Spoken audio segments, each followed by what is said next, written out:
Hello, and welcome to our webinar, Teens Prevail, Love, Resilience, and Hope in Young Adult Novels. I'm Julia Smith, Senior Editor, Books for Youth at Booklist. Before we begin, I'd like to go over some technical details. A link to today's title list was included in the reminder email you received from Zoom an hour ago. To download it, please go to that email, scroll to the bottom, and click on the link located there. You can also download the title list by clicking the URL on this screen. And if you have any trouble accessing this material, please email us at webinars@booklistonline.com. Booklist offers closed captioning on all webinars. To enable or disable them on your screen, please look for and click the Show Captions icon on the toolbar mentioned earlier. If you choose to enable subtitles, you can adjust the size of them at any time by selecting Caption Settings. The audience is in listen-only mode, but we welcome any questions you may have. On the bottom of your screen is a toolbar with a section for Q&A. If you have a question or need technical assistance, simply click Q&A and type your message into the box that appears. We will do our best to respond to all tech-related questions, and we'll pass along all other questions to today's panelists so they can follow up with you after the webinar. And finally, Booklist expects all participants to maintain an atmosphere of respect and fairness. Anyone who violates this standard of behavior, including engaging in any form of harassment, may, at the discretion of the organizers, be immediately removed. We have a fantastic program for you today, and we'll begin with a brief introduction from our panelists about their new books. We're going to begin with Kathleen Glasgow, author of The Glass Girl. Kathleen is the #1 New York Times best-selling author of Girl in Pieces, How to Make Friends with the Dark, and You'd Be Home Now, as well as The Agathas and its sequel, The Night in Question, co-written with Liz Lawson. She lives and writes in Tucson, Arizona. Thanks for being here, Kathleen. Please tell us about The Glass Girl. Hi, I'm Kathleen Glasgow. The Glass Girl is about 15-year-old Bella, who has been self-medicating with alcohol because of severe anxiety, the fallout from her parents' bitter divorce, grief over the death of her beloved grandmother, friend problems, and just being 15. And this book is very much about discovering who you really are. Bella eventually ends up in rehab where she has to confront the very issues that led her to start self-medicating in the first place. And I'm going to read a really short passage from the beginning of the book that I hope illustrates Bella's thought process. The penguins in Antarctica have plastic in their blood, fire, floods. It's hot where you live in the desert, and every year it gets hotter. But you have to get up because you're 15, and that's what you do. Put on baggy jeans, put on a baggy t-shirt, baggy hoodie, baggy everything, because you need to leave room for your pain to grow. Protect yourself. You've perfected a mask of powder and black eyeliner and a face for people to look at on the outside, and maybe it's not really who you are on the inside, but who wants to see that? That part is too much and not enough. That part is all hollows and a gray, dying heart. Everyone says it will get better after all this, when you're older, like it's a sentence you have to serve, like it will toughen you up if you can make it, like it will all be worthwhile. And maybe that's true, but it seems a long way away and a long time to carry that weight. And the only reason you can get through the day is because you know what you can do at the end of it to make it worthwhile for a little bit before that comforting wave takes you away and drowns everything else out.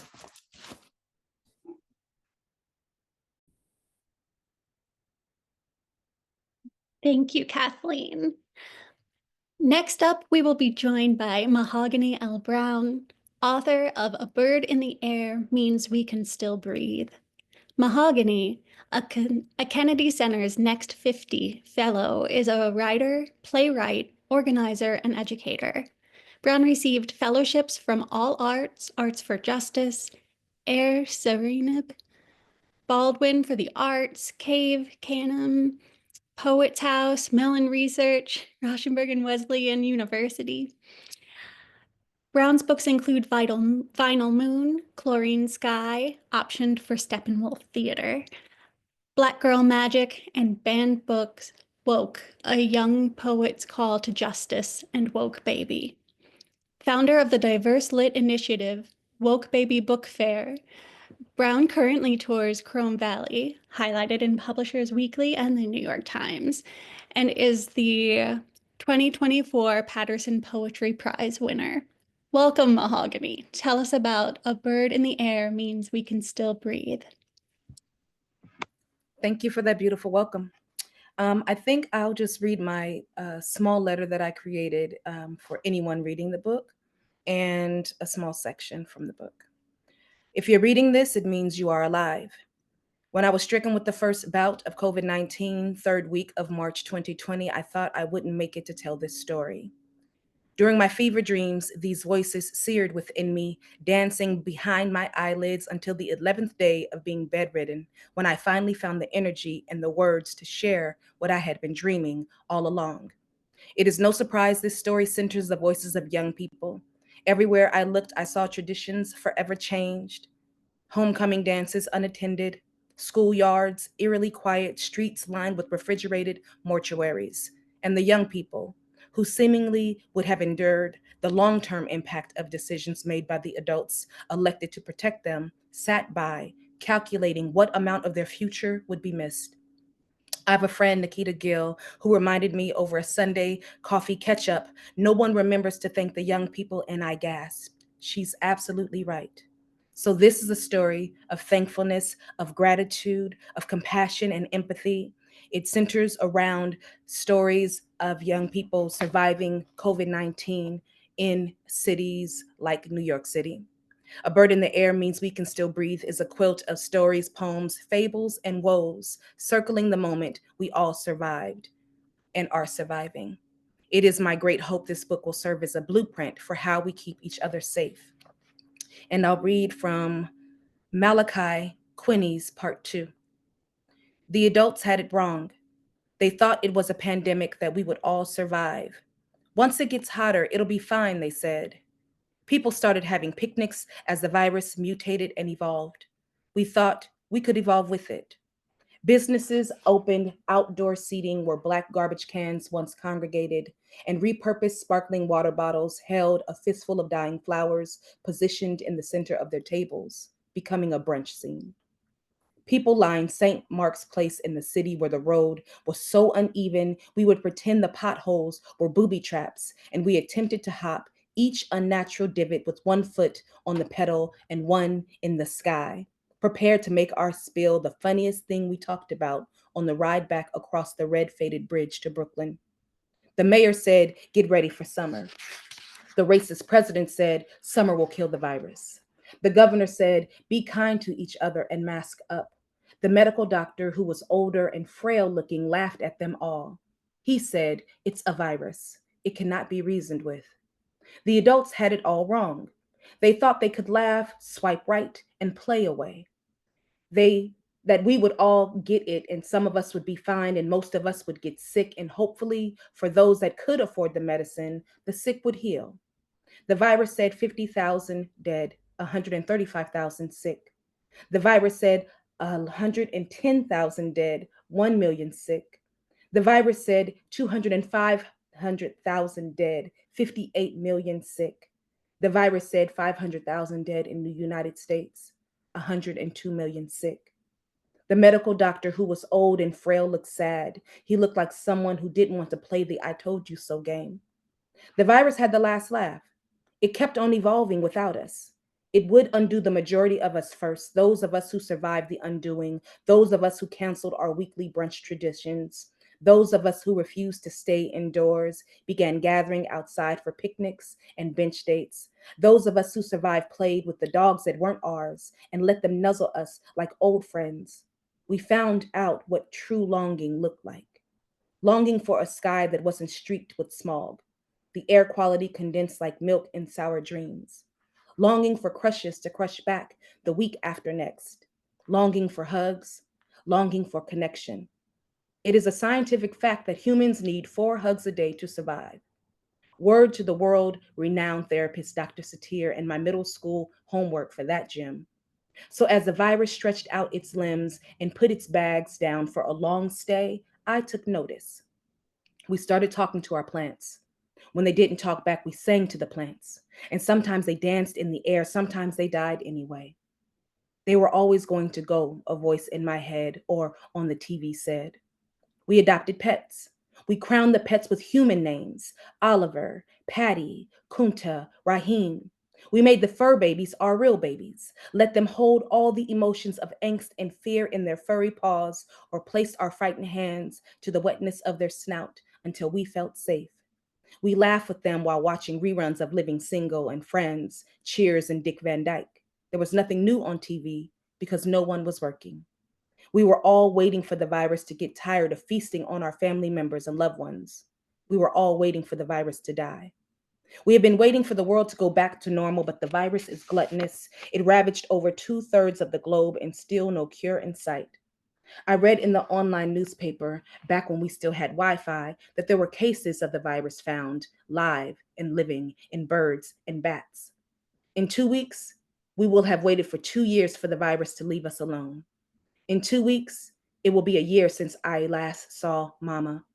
In 2 weeks, I turned 18. This is supposed to be the happiest moment of my teens. My senior year became a double junior-senior track because of all the school I missed. Mama told me, "You are too brave to fail." Then tell me why this feels like the scariest time of my life. Thank you. Thank you so much, Mahogany. Next, we will be hearing from Josh Silver, author of HAPPYHEAD. Josh grew up on a farm in the Lake District before moving to Manchester with his family, where he spent his teenage years loving the city. He trained as an actor at the prestigious Royal Academy of Dramatic Arts in London, and went on to perform in the West End and on Broadway. After deciding to change careers, Josh now works with teenagers as a mental health nurse. Josh lives in Manchester with his husband and their dog, Dodger. Thank you for being here, Josh. Tell us about HAPPYHEAD. Hi, my name's Josh, and I'm the author of HAPPYHEAD. I struggled as a teenager, and I think that stayed with me into adulthood, and especially as an actor. I think as a young man, the notion of pain and how to deal with it wasn't quite articulated or shown to me. And the development of an ego happens for teenagers, and I became fascinated with that and what that means for young people as a sort of protector for the pain they felt. And I was interested in psychology, so I retrained because I found that I did not find much happiness in being an actor. And when I became a nurse, I found a lot of happiness. And that was ironic to me because I think when I was a kid, I would have thought the opposite would have been true.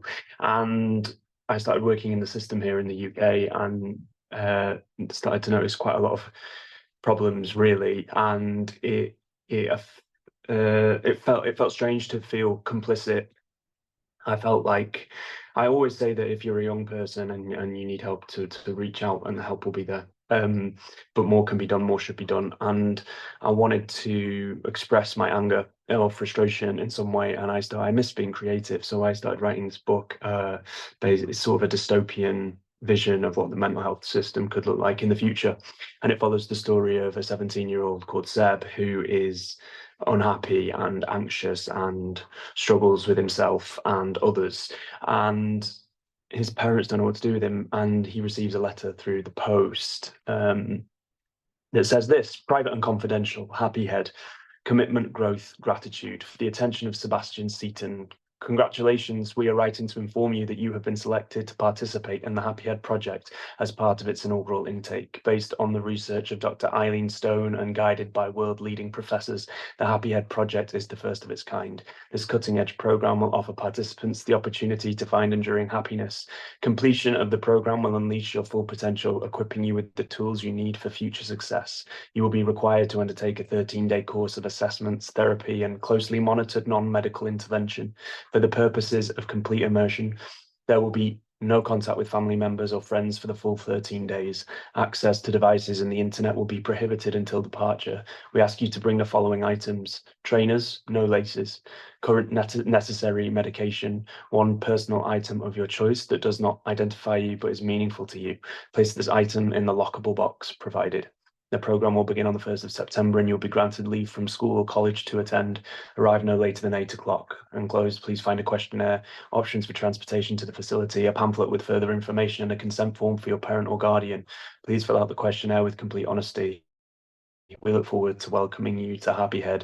Attendance is mandatory. Yours in faith, Professor G. Manning. So Seb receives this, and he's a chronic people pleaser, and he wants to go and make his parents proud and prove them wrong. But when he gets there, the assessments and the challenges that they have to undertake start to become darker and more disturbing.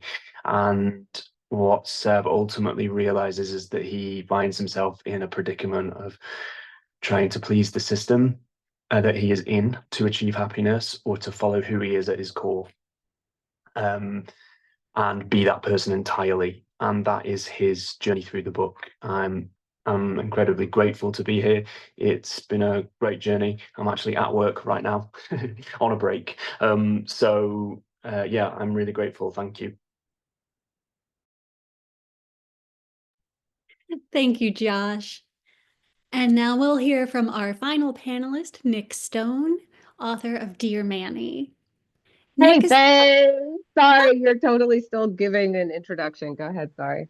Oh, no, it's okay. I got excited. To. I mean, I think everyone here knows your name, but you've got lots of accolades here that I want to make sure they know. Nic is the author of many novels, including the #1 New York Times bestseller, Dear Martin, and its best-selling sequel, Dear Justice. She also penned the young adult titles Odd One Out, an NPR Best Book and an ALA Rainbow Book Top 10, Jackpot, the YALSA Quick Pick Selection that takes a searing look at economic inequality, and Chaos Theory, a Southern Book Prize finalist and a YALSA Best Fiction Book for Young Adults Reading List selection. Her middle grade novels include Clean Getaway, a New York Times bestseller, and Fast Pitch, a YALSA Quick Pick selection. Nic lives in Atlanta and will continue to write books that ruffle feathers. Welcome, Nic. Tell us about Dear Manny, please. Gladly. Clearly, I was ready to tell you about it before you listed all those things, and that never gets more comfortable.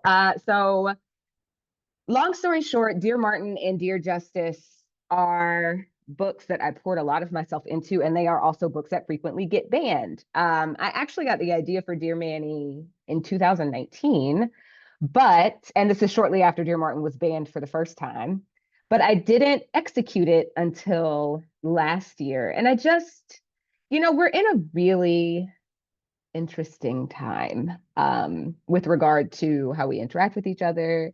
We are in a transitional season with regard to the election that we just witnessed and participated in. And I feel very lucky to have written a book that is going to publish, honestly, just at the perfect time. It's a book about democracy. It's a book about, I don't love the word privilege anymore because I think that it has gotten overused, but it is a book about recognizing one's unearned advantages. And it features a character that people who are familiar with Dear Martin and Dear Justice will be that you already know. So in a way, I kind of cheated a little bit, but hey, we're just going to get into it. So 2 years, 2 months, and 3 days prior, Jared let the first 2 calls go to voicemail, and he outright silenced the third. But then there was a fourth, which meant there would be a fifth.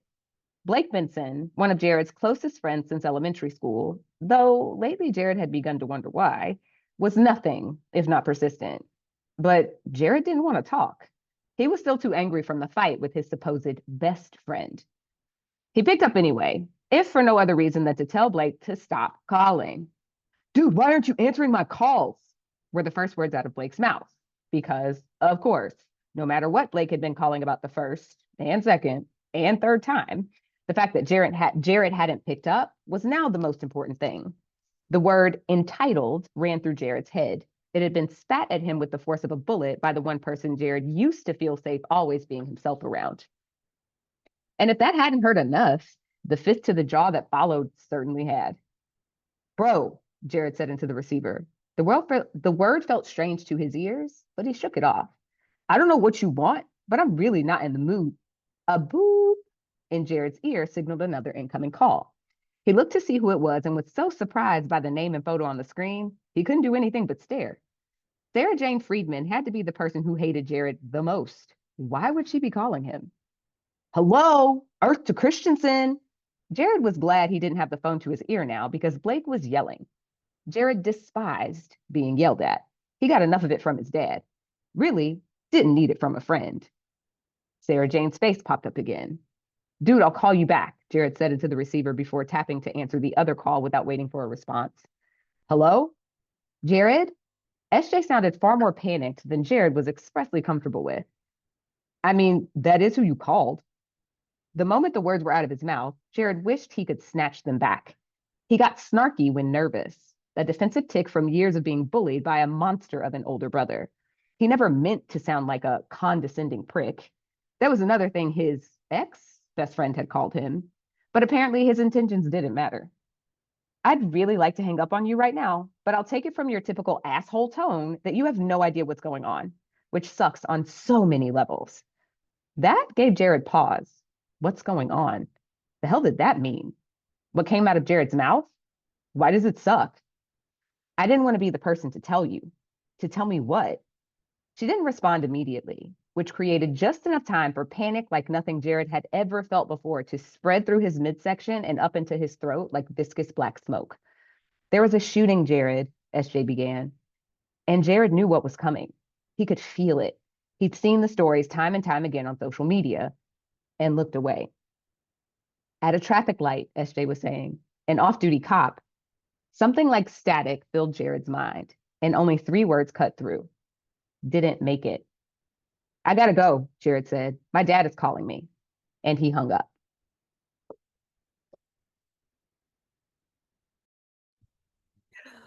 Whew. Well, that was, all of these excerpts have been great. Everyone, let's get you on camera if we could. Let me get mine on as well.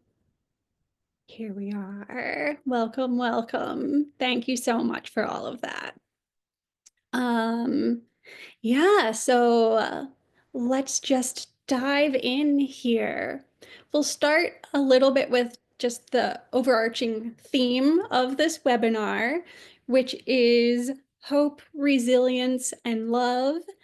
So I would just like to hear from you which of these themes you feel most strongly are represented in your book, or any combination that you want to talk about. And let's just go ahead and start with Mahogany. Would that be all right? I had a feeling. So, one, I'm still trying to catch my breath after those immaculate readings. I've pre-ordered everything and will need some time to grieve. Hugs can be sent to Brooklyn, New York. Thank you.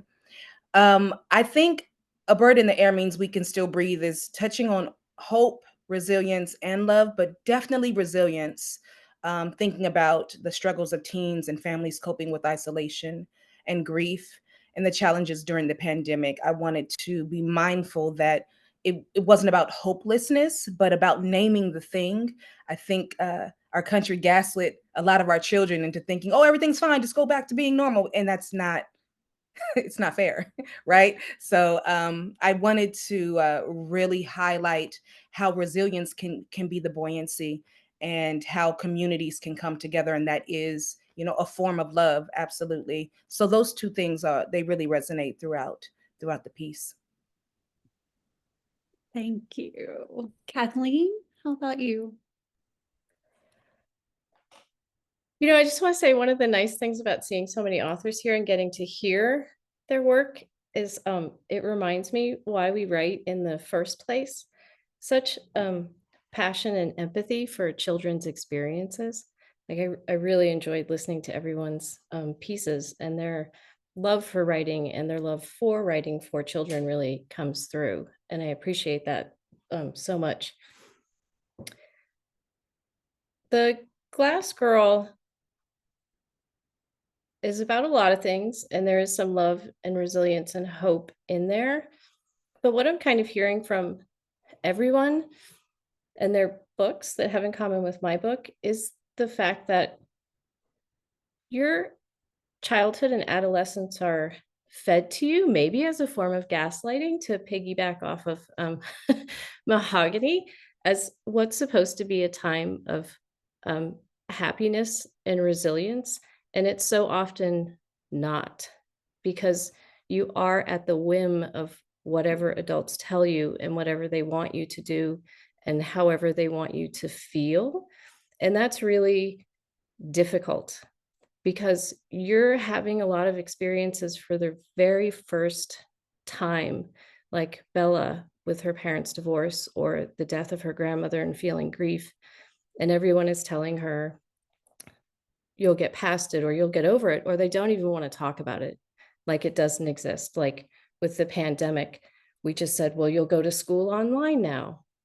Don't worry, wear your mask. Everything will be okay eventually. But we ignored their very real thoughts and feelings about what they were going through, and suppressing any form of them expressing how they felt, which is causing a lot of internal turmoil. And for Bella, she deals with that through starting to drink at a really young age with her grandmother, who introduces her to alcohol. Here's a little something sweet for my sweet girl, as they're playing Scrabble. And I don't really give hope in my books at the end, because I don't want to wrap everything up in a big bow. I'm just trying to let younger readers know that I get it, because I was one of those kids. And my job as a writer in the book is not to offer a happy ending or a way to get through it, but to offer a space where they can feel a strange sense of comfort through the words in the story of a fictional character. And that through that character, they can begin to articulate a language of what they're feeling. And maybe they'll start to express that in their real life, whether it's through writing or activism or seeking recovery, as in Bella trying to make baby steps after she's out of rehab, and to figure out finally how to live a life that she didn't know how to live before, because everyone was always telling her how she should live it. And I am really interested, like piggybacking again on Mahogany's book, like how we're going to deal with the pandemic and children's thoughts about it in novels, whether people are going to start writing about that. Because I think that even if it's not on the page in your book, you have to, if you're writing a contemporary book, realize that is existing in your character's background to some extent. And that does appear in The Glass Girl as one of the reasons that Bella has such anxiety, because they work so hard to keep her grandmother safe during the pandemic. And then suddenly when it's over, she dies, not even from anything related to the pandemic. I don't really believe that children are resilient, because if they were, we wouldn't have so many adults in therapy right now. I do offer love in my books, and it's in the form of friends, the ones that you meet that are unexpected, that you know you can share a space with, who understand what you're going through more so than the adults around you, if that makes any sense. Yeah.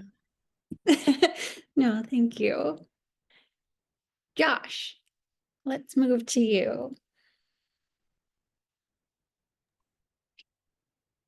Hi. Yes, I just very interested listening to the other authors, thinking, yeah, hope, resilience, and love.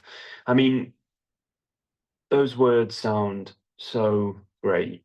And I think, only through adulthood am I really learning what they truly mean, if I'm honest. And I think when I was younger, I had an idea of what those words meant, but so much of it is undoing and unlearning what I learned as a young person.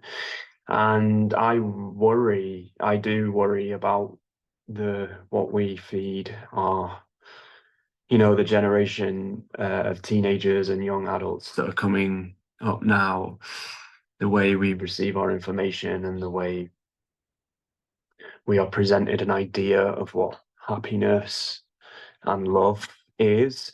And I feel like a lot of it has nothing to do with your relationship to yourself. And, when I was growing up, I didn't know that either. And we are inundated with external things now. We are shown how to be happy, how to love, how to be hopeful, how to be resilient. And we are almost living a version of ourselves that is prescribed to us through external means. And I've struggled with external validation throughout my life, and understanding why that is. I think now I see quite clearly that age has been amplified, what with the dopamine hits of social media and the comparisons that we make. And not often are we told that if we develop a strong relationship with ourselves, if we learn who we are underneath all the crap that we're taught.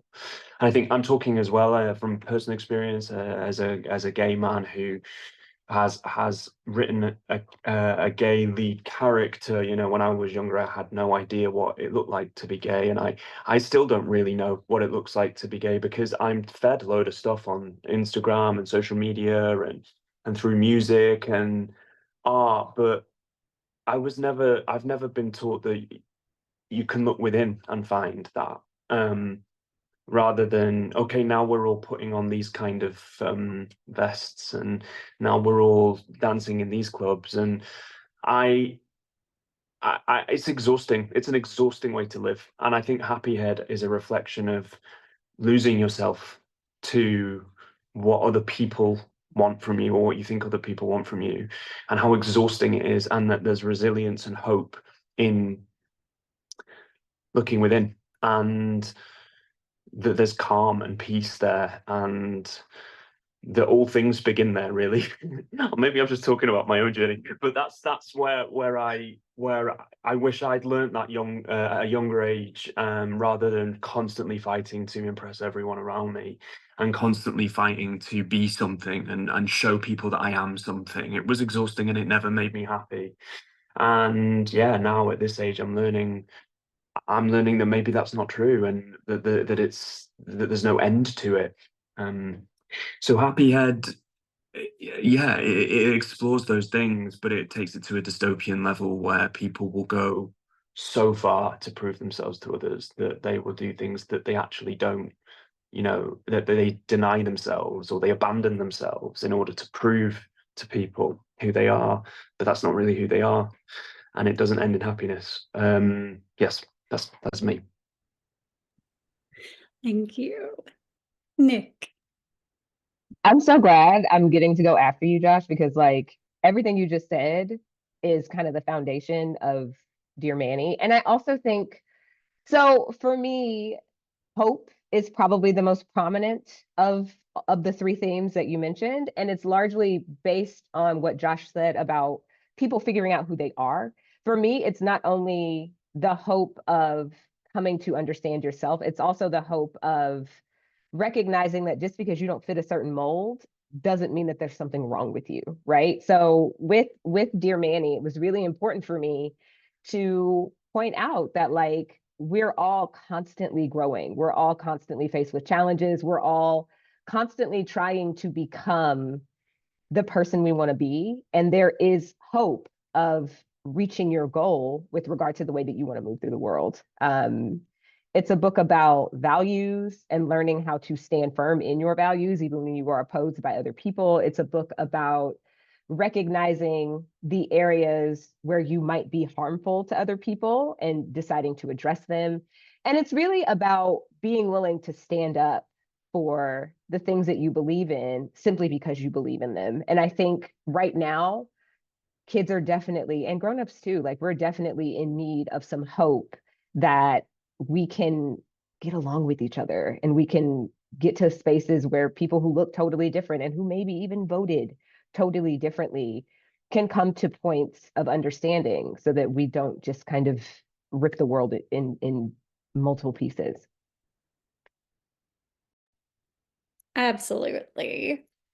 Yeah, that was all very interesting takes, but I agree with everything said. And I do think sort of love can get teased out into many different directions in books that a lot of times, like myself included, like I'm not the biggest reader of romances, but I like there are so many forms of love that you see in these novels and that can be self-love, which is part of that looking internally and finding that confidence and that hope for the future and love of a community and friends and how all of those, like the strength you can tap into in all of those can really help you achieve and be resilient. And I think all of you have that going on in your books. Absolutely.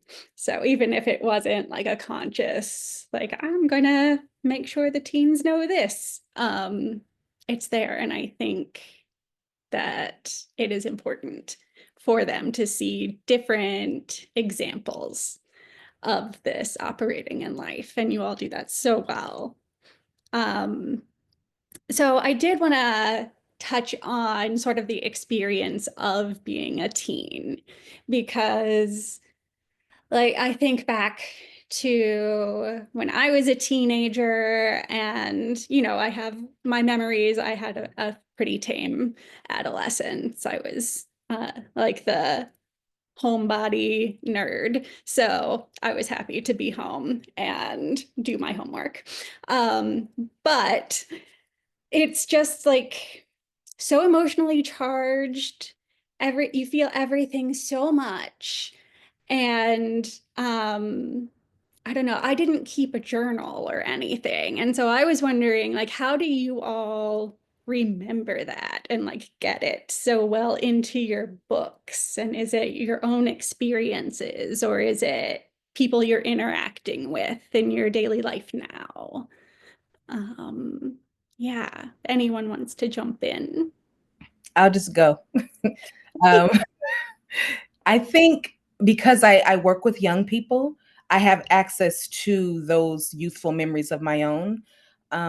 But I rely on my work with young people, working with Urban Word and the Youth Poet Laureate programs. Like we're doing a lot of, generative writing exercises and just listening to them. Even as they talk to each other, it like trips me back into my old days of high school, long time ago. But what I have learned through them is like some things never change, right? We're constantly doing what Josh and Nick were talking about, which is trying to find ourselves through other people. And that doesn't change just because of time past. It changes because of experience. And I just learned through them that there's a new way of talking about it, even though the foundation is very, very similar. They keep me humble. Shout out to the young people. I love working with them. I love going to do school visits because they'll tell you if it's real or not. They're like, we don't talk like that. That they don't say that. Who says that anymore? I got a lot of that in my first drafts, and I love the humility. I love a challenge, but I also love the directness that they offer me, that they gift me, and it allows me to be like honest with myself, because my memories are also as fragile as as an elder person can get. Some things you don't remember the same, and the things that I thought were so heavy and huge, when I write them down, I realize, oh, that wasn't really the point. So it's happening in dual operating systems, in the classroom, and of course, afterwards when I'm just talking with them.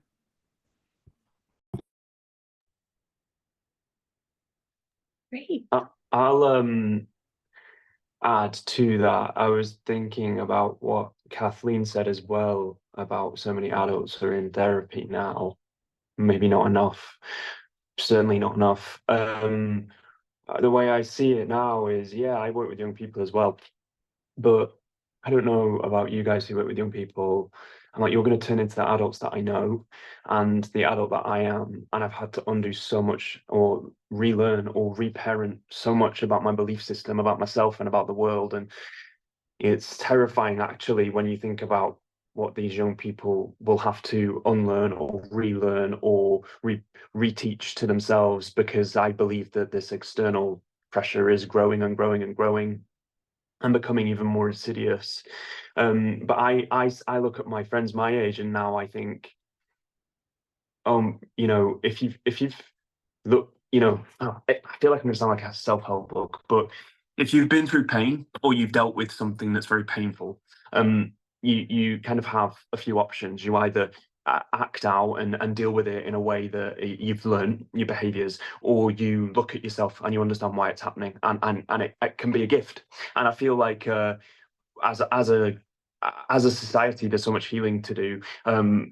Or we just keep passing down the pain, and I feel like there's this transference of pain that happens, and it's kind of horrendous to think about in a larger scheme, because we just keep giving it to the next generation, and actually more talking about healing and learning who we are individually and as a group, as a society, gives us more opportunity to look at the pain rather than avoid it. And that sounds, I don't know, that may have made no sense, but I think what I see now is a load of adults in pain, who don't really know who they are, because we were never given the tools. We were just given expectations. And I don't know, it's kind of gives you some kind of empathy for other people as well. And that is what we should have for each other, but also for the generation below, that it's going to be tough for them. It's going to be tough for them. That's how I feel about it.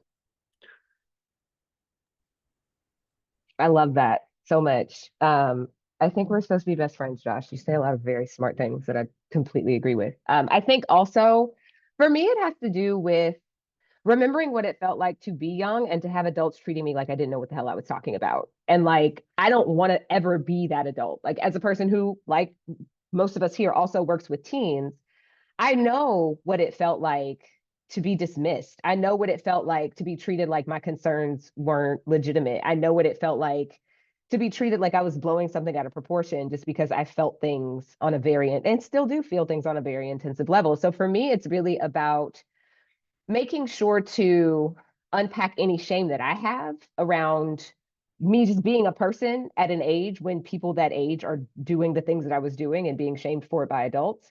And then making sure that I don't carry that shame forward when I'm interacting and writing for young people. Like, it's really important to me to make sure that what appears on the page is what appeared in my life as a kid. And I absolutely journaled like crazy. I have ridiculous amounts of really angsty and genuinely bad teenage poetry. Like, there was one, I remember this one poem where like the first line was like super offensive, and I'm going to say it anyway because I think it's important that we acknowledge that teens don't censor themselves and that they see the world the way that they see the world. But it was something like, leaving me alone with an unchecked mind is like leaving a fat kid alone in a candy store or something utterly ridiculous like that. Like the metaphor was so problematic on so many levels, but like the fact that kids, like we make these connections when we're young. And so me remembering like what I was dealing with, how I dealt with it, is what helps me to not be an asshole adult who treats young people like they don't know what they're talking about, right? Like I think that we have a tendency to disdain young people, and it's because we were disdained as young people. So for me, it's all about breaking that cycle.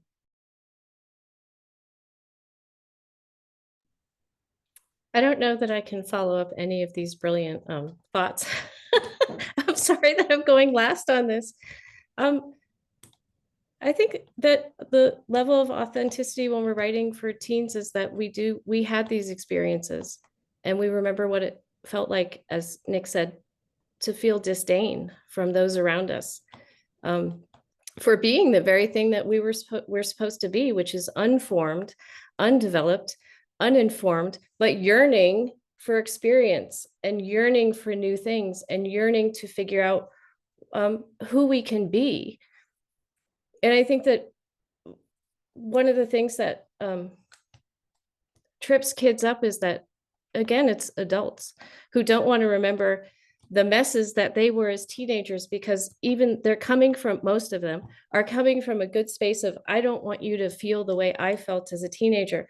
But feeling that way is the way you're supposed to feel as a teenager. You're supposed to feel lost and at sea, and also sometimes really hopeful and really angry at the way the world is, or the way that you are inside. Like, why is this happening to me? And most adults will look at you and say, you're 15 and everything should be really super great for you right now. Why are you so ungrateful for what's happening?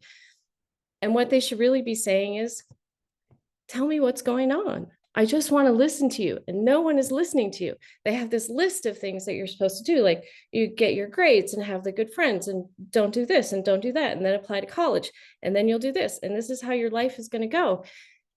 And your life can't be prescribed for you. And that's where you get into these problems, is when you don't fit into this list of things that they want you to fit into, because they think they're trying to protect you from maybe the things that they felt, and they have forgotten what it felt like to be that age. And it's such a beautiful, awful, messy time of your life. And it should just be embraced in all its mess. And I think that maybe through all our books, we are, like I said earlier, trying to give a space, a safe space for teens where they can explore what their lives could be once they're away from the adults who are gaslighting them, whether well-meaning or not, and that you can remake yourself at any age over and over and over and over again. Because when you're 15, you're not the same as you're going to be at 20, 25, 30, 35, or even like 55, as I am now. And you have the right to change everything about your life and your circumstances around you. And I'm just going to say it, banning books is taking that freedom away from children.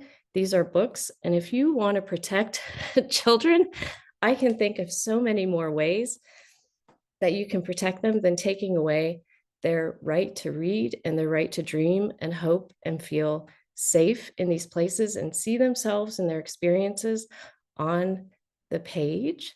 And it's like a human rights issue at this moment. And one thing I would love is if just like kids across the US rose up and filed like a class action lawsuit that their human rights are being denied because we're denying them the information to learn about life in general. I kind of went off topic. I apologize. Brilliant. I'm very emotional. I'm very emotional. Right, audience. If you ask any adult right now, like, what is your favorite book on earth? The first thing they're going to say is a book they read as a kid because they were open to it. We shut down as adults because we're like, we got to get a job. We got to do this. We got to maintain. Like Josh said, kids have no tools. They're not supposed to have tools. You learn the tools as you go along. You can give them some tools.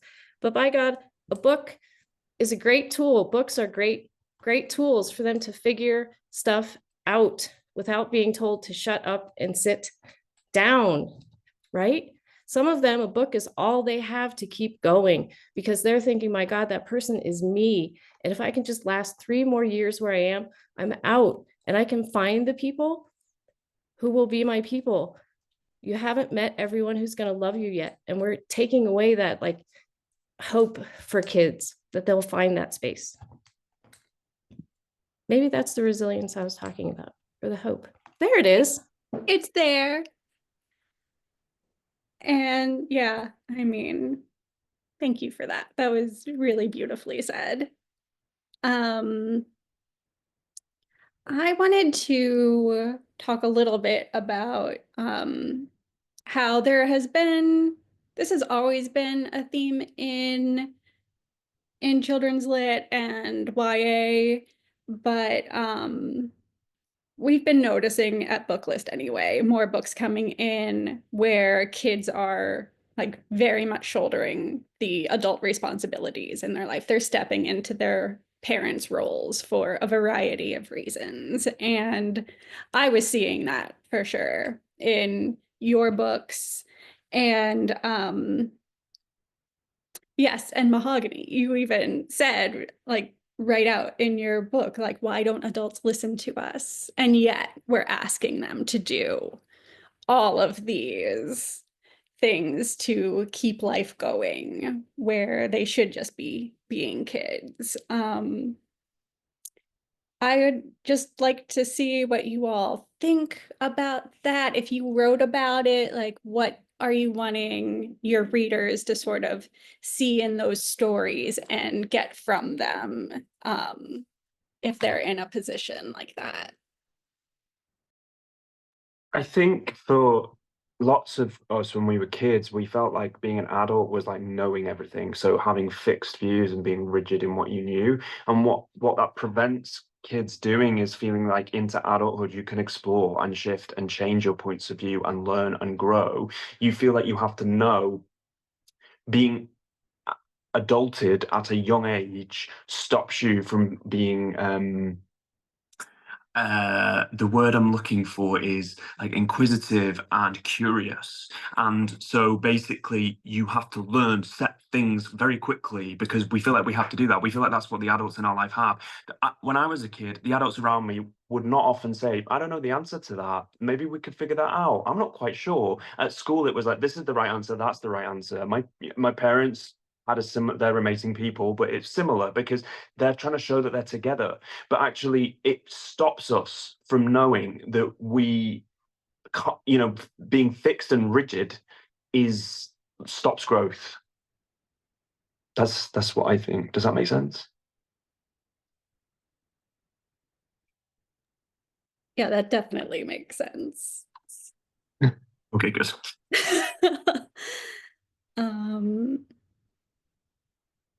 Yeah, just mulling all these things and how earlier we were talking about this whole being a journey and continuous. And I think that is sort of emerging as another trend, and part of that hope and resilience is that like it doesn't stop. And yeah, let me see what else I have here. Might I add, while you're looking for the next question, I think also we're forgetting that YA is not just young people. We got adults reading it, and it's because of what y'all said earlier. That's why therapy is happening at such a large scale. Folks are still trying to find themselves, and the literary space where young adult literature has taken hold, we find that there are parts of our childhood that have yet to heal. And even though we are parents, right, even though we are teachers, we are still reacting from that same childhood wound. And these books are giving us articulation. They're giving us a timestamp of this is where you are now, and this is also where you were then. So like, how much space and time have you journeyed to get towards that healing? But Kathleen, you really took my breath away. I really want to go fight the power right now. So I'm gonna let you ask your question before we get back to the book banning, because I'm really about mutual aid and what's next. How do we make sure all of these books are a part of a curriculum? How do we make sure all of these books are a part of the little library rotating free library series? Like, these books, they only can help if they're in the world. They cannot help if we keep being, banned and sanctioned and silenced. I think that that's a very interesting point, Mahogany, is that, we have a lot of adult readers. And I wonder about, and you're like, well, because they haven't healed yet, right? But I think one of the amazing things about YA fiction is like just the breadth of representation and experience that the books take on, that, and the rawness that I kind of feel, I'm not dissing anything, that I kind of feel is missing from adult fiction. And that adults are like, well, these books are just, they're wild, right? Like, we're taking our characters like everywhere emotionally. Their hearts are open on the page. And some of that, sometimes when I read adult books, no matter how much I love them, is kind of missing. Everything seems really controlled. And I love writing YA and reading YA because it's wild and it's wonderful and it's painful and it's like beautiful all at once. And there are so many distinct voices that are just so enriching on so many levels. Does that make any sense at all? And I feel like that's why adults are like, I prefer reading like young adult books, because they get that full sense of like richness of experience, and they can maybe relive some things that they didn't live through so well early on, but also that just the range of like stories and expressions are things that they also really need, that they're missing somehow in the things that they're supposed to be reading, right? Mm-hmm. Yeah, yeah, adulthood is a scam. Like, first, let's all just be honest about that part, right? I think that most people who are adults at this point are fully cognizant of the fact that adulthood is a scam. Like, my therapist, because I'm in therapy, thank God, she says we're all just little kids in big clothes. And it's like it's one of those very simple statements that makes so much sense. And frankly, I think we just need to give each other permission to not be grown-ups, right? Like, we have this really weird idea of what it means to be an adult. Like, adulthood to me is unfortunately having to pay bills and taxes, right? So like, you gotta make some money so you can pay these bills over here, give the government their cut, otherwise they come after you and audit you. And anyway, I almost went somewhere else with this. We're not gonna go there though. But there's so much about being a grown-up that like, those things are true, but the parts that are not true is the idea that like, oh, well, you're an adult now, so you're not allowed to break down. You're an adult now, you're supposed to have it all together. You're an adult now, you're not allowed to feel sad about certain things. Like, those things just aren't true. So I personally see it as our job as adults who recognize that adulthood is a scam and who still have this ability to connect with young people because we're still young on the end. Like, yeah, I will never age past 19. I am 19 with 20 years of experience, and that the years of experience will continue on as I get older.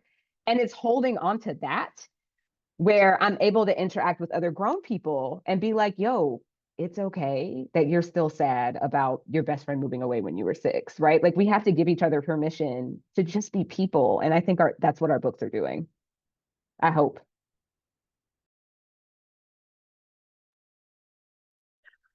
I feel like I'm learning stuff that I'm actually gonna like.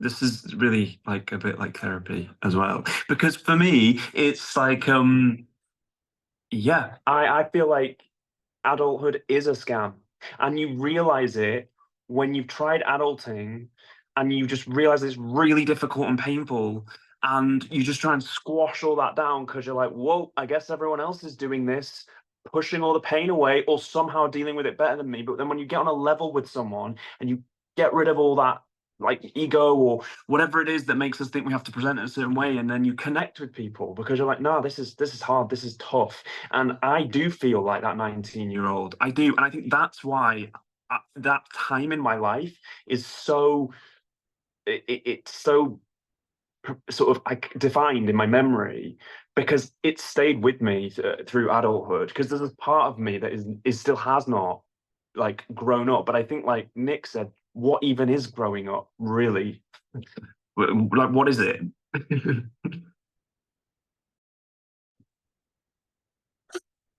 Oh my gosh, you guys, it has been amazing hearing what all you have to say about this, truly. Anything, we've reached the end of the discussion, but if there is anything else you would like to add before we go into like the wrap up slides, please hop on the mic and say. I'm just going to say something very quickly about banning books. From a gay LGBTQ plus experience, Margaret Thatcher brought in something when she was in power in the UK, which prevented young people from learning about the gay experience, and it wasn't allowed. It was a policy that stopped people from being able to talk about it in schools, and the erasure of people's experiences is not okay, and it shouldn't be allowed. And we need to keep selling books and writing stories about real experience, the existence of people that live amongst us that are no different. And it is terrifying that it's happening, and it's happening more in the US than the UK, but it has happened in the UK under that. So it's just important that we uplift each other and we don't allow ourselves to be erased.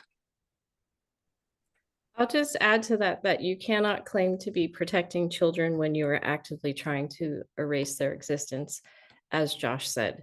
And if you can look at yourself in the mirror and say, but I am, you really need to look like a little harder and break that mirror, because you're endangering children by banning books. You are endangering their very lives and their hearts and their capacity to be full, open people. Yeah, the last thing I'll say is just thank you to all of the librarians who are here, everybody who tuned into this webinar. Like, it means the world to us as authors that you care about children as much as we do, because we wouldn't be writing the things that we're writing if we didn't give a care about kids, what they're going through, what they're seeing, what they're experiencing, who they're becoming, etc. So it means the world to us that so many of you are willing to tune in and listen to the things that we have to say. It is wonderful to be in partnership with such powerhouse individuals. Like, I know that teachers and librarians do not get the respect that they deserve. So hear from me, and based on all the nods here, I'm sure you can see that we all agree that we are forever indebted to you, teachers and librarians. And we're so thankful to you all for the work that you do, trying to make sure that kids have access to the things that they need. I guess I'll just close with, yes, everything they said is absolutely correct, especially librarians. The library saved my life. And I went from someone who only read in a corner or in a closet because it wasn't cool, to someone who took books and didn't bring them back, and then had to volunteer at the book space, the library. And now I am hopeful that you are thinking about the classics, but not instead of the contemporary, in conversation. That is how we'll get to the next level. There's nothing wrong with those old texts, but operative word is old. It is time for a new revived sense of being. And these books, they will keep us whole if you allow it. Oh my goodness. Thank you so much, everyone. And you're welcome to turn off your cameras now, but it was such a wonderful conversation.